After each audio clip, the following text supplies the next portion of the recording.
Yo, what's going on, everyone? It's DLloyd. So after the brawl in LA between Rondo, Brandon Ingram, of course, Chris Paul, the suspensions were handed out yesterday. We know Brandon Ingram will be out for 4 games with that suspension, and we know that Rondo will be out for 3 games with that suspension. Now, I talked about it on my podcast earlier. If you're not already subscribed, make sure you go ahead and subscribe to the podcast.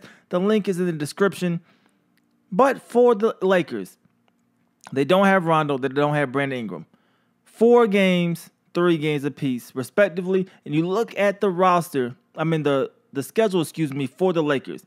You see they play the San Antonio Spurs, Phoenix Suns, Denver Nuggets, San Antonio Spurs again, and the Minnesota Timberwolves during that stretch. So it's going to be tough for them to compete. You look at who's going to start in the place. We just got word in Lonzo Ball will start at point guard. I know there was a minute restriction before, but now that the suspension is placed, that minute restriction is off.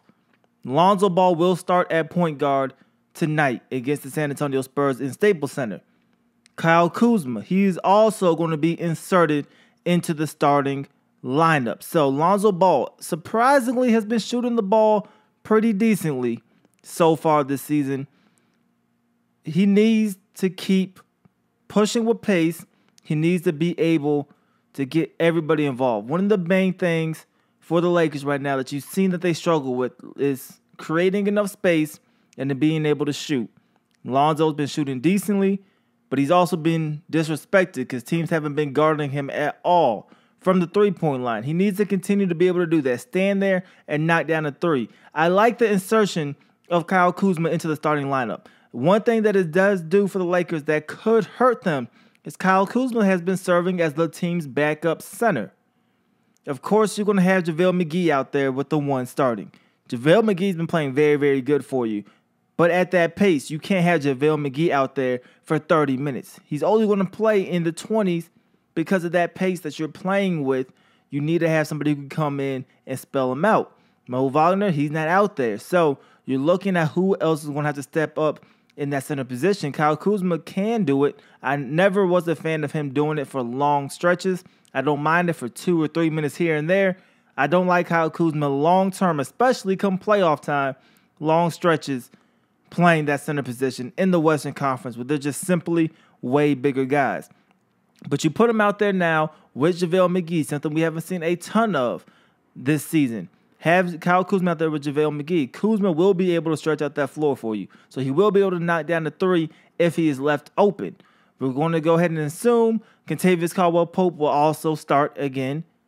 He's been inconsistent, but you have to respect KCP. You know he can knock down the 3, especially if you leave him wide open. This lineup might not be bad for the Lakers. The key is to get the space. You're taking on the San Antonio Spurs. They're going to play sound defense.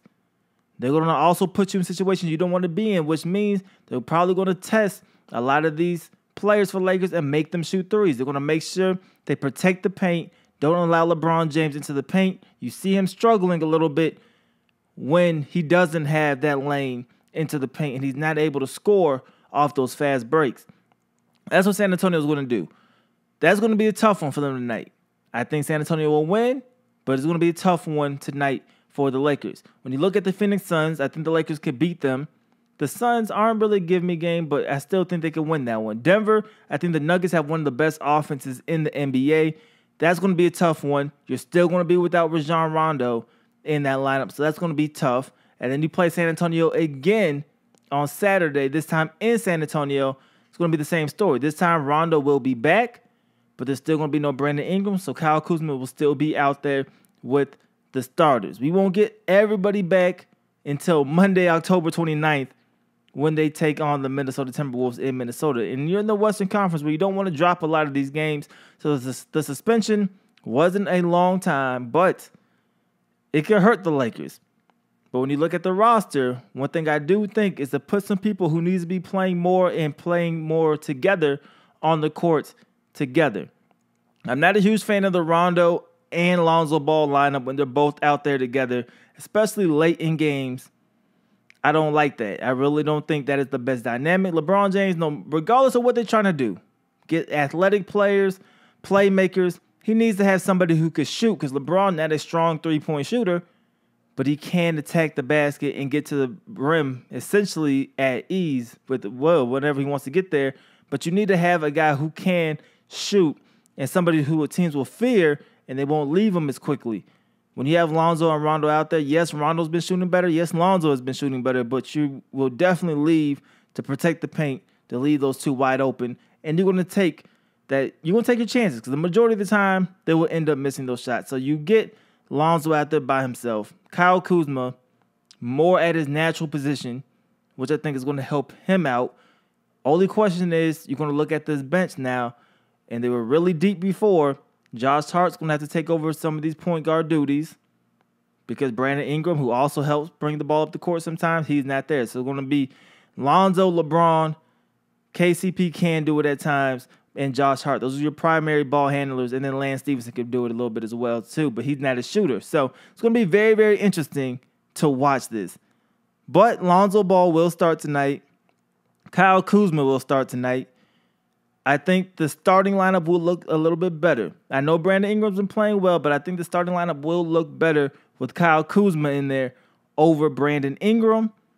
But when you look at these 4 games, it's going to be tough for them to win over 500 of them. You're looking at probably at best 2-2 during these next 4 games, but it's going to be tough. But that is my opinion. I would love to hear what you guys have to say about it in the comment section below. Do you like the fact that Lonzo is going to finally get into the starting lineup? If so, is Kyle Kuzma. Do you think that they will be better with that lineup? Maybe win 3 of these games, maybe win all 4 of these games?